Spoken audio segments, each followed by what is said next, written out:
Ay mga sipag, hapon po sa ating lahat. So nagtatanong sa akin dito na hindi pa daw po sila na-monetize o for setup invitation po dito sa Insame Ads mga sipag. Kahit po sila ay na-meet na po nila ang kriteria dito sa Insame Ads. Gaya po nito mga sipag, yan.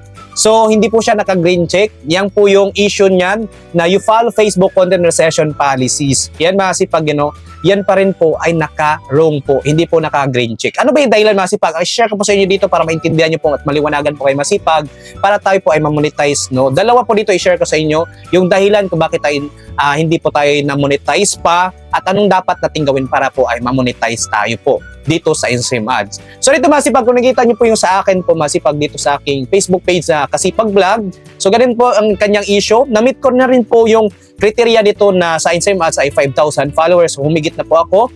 And then yung kanyang 60,000 minute viewed, nakuha ko na po yan mga sipag, 5 eligible videos. Ayan, nakapag-upload na po tayo ng mga video na eligible. Ay mga sipag, na-meet na po ito halos lahat. Pero ito po mga sipag ay hindi po siya naka-green check, no? So, ito yung dahilan mga sipag at dapat mo ito nating gawin para tayo po ay ma-monetize. So, ito mga sipag, you follow Facebook content monetization policies. Yan, click nyo po yan. Isa sa mga dahilan mga sipag para tayo po ay talaga ma-monetize, ang una nating gagawin, alamin muna natin yung talagang policy po dito sa content monetization policies. So, dito mga sipag, isa-summarize ko na po para mas madali. Ito yung mga bawal dito, no? Sa Insame Ads o sa mga content monetization policy dito kay Facebook. So, static videos, mga kasipag. Ayan po, yung mga about sa picture, mga sipag, na binigyan ito ng duration para maging content. Static image pools, mga sipag. Then, slideshows of image. About pa rin po ito sa mga picture talaga, no? Yung parang PowerPoint, mga sipag. Hindi po talaga ito talaga nagalaw na content talaga. And then, looping videos. Yung mga video na inuulit-ulit dahil maikli lang po yung video, then talagang kinapi, inulit-ulit. Ayaw din po ni Facebook. Ayan. So, text montage, mga sipag, ang dami pa po mga sipag. Mga bawal po mga sipag, engagement bait. Gaya pong yung ginagawa ngayon na about sa mga ito daw ay maraming views, itong video na to, itong music na to, engagement bait, yung mga kaakay. No, pero yung iba na-detect, yung iba hindi naman po. Pero mas maganda para maging aware po tayo, masunod po tayo para talagang safe, para hindi po mahirap na ma-monetize tayo at hindi po masasayang ating effort at pinagpuyatan dito sa pag-edit, paggawa ng content.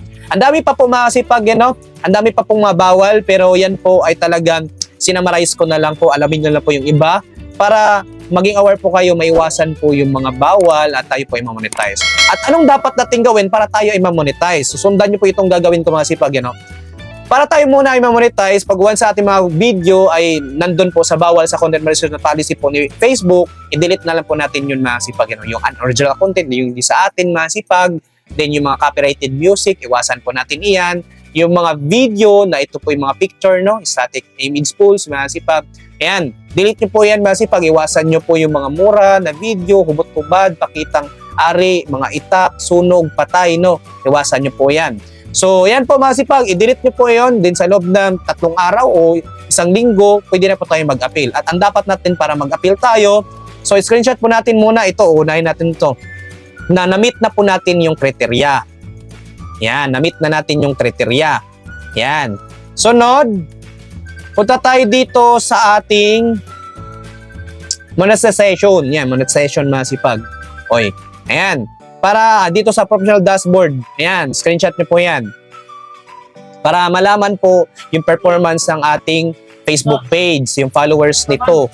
And then, sunod, kunin natin yung link ng ating Facebook page. Kunin natin yung link. Ito po, your page link. Ayan po, masipag, Then, make sure nyo po masipag, pati na rin po ang inyong profile ng inyong page. Ayan mga sipag, back tayo. Then dito mga sipag, make sure nyo po talaga dito na mayroon po tayo ditong nagawa na po na mensahe para doon iparating kay Facebook yung concern natin.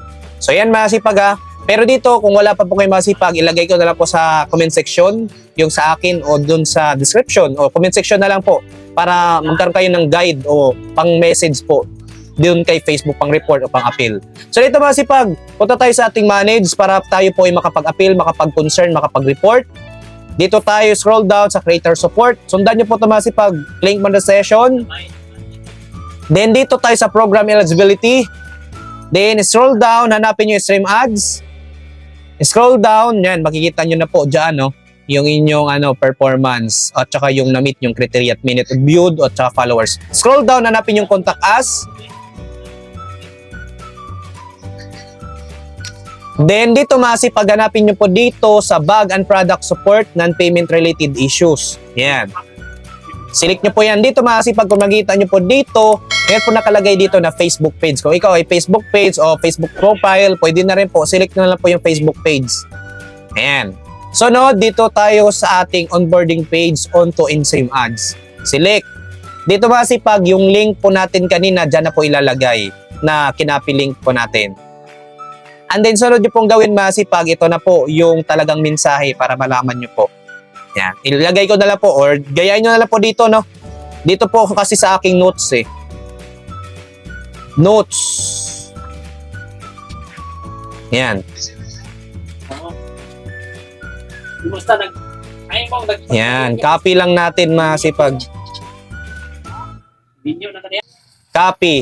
Then dito natin ilagay. Yan. Then yung link ng inyong Facebook page masipag ilagay po sa baba. Contact at Facebook and masipag sa inyo po kung ano pangalan nyo po masipag. Yeah, first name and short name. Then dito naman po choose files yung mga pinag-screenshot nyo po masipag. Yan. Select nyo lang po. Yan. Then select. Yan, nandiyo na po. Then select nyo lang po yung I would prepare. Then click send. Yan masipag. So, antay lang po tayo mga sipag ng 2 days o isang buwan po mga sipag pag sa mapansin tayo. So, yun lang po ma-share ko sa inyo dito mga sipag. Maraming salamat po sa inyo panonood. At huwag nyo na po kalimutan mag-like and share and comments po mga sipag kung meron kayong mga katanungan dyan. At pindutin na rin po ang notification button para masin sa bagong video sa upload. At kung meron ka suggestion mga sipag, mag-comment down below sa baba para pag nabasa ko yan, sasagutin ko yan. At magagawan po natin ng content video hanggang sa makaya. At huwag nyo po kalimutan mag-like and share. So, ganun lang po. Maraming salamat!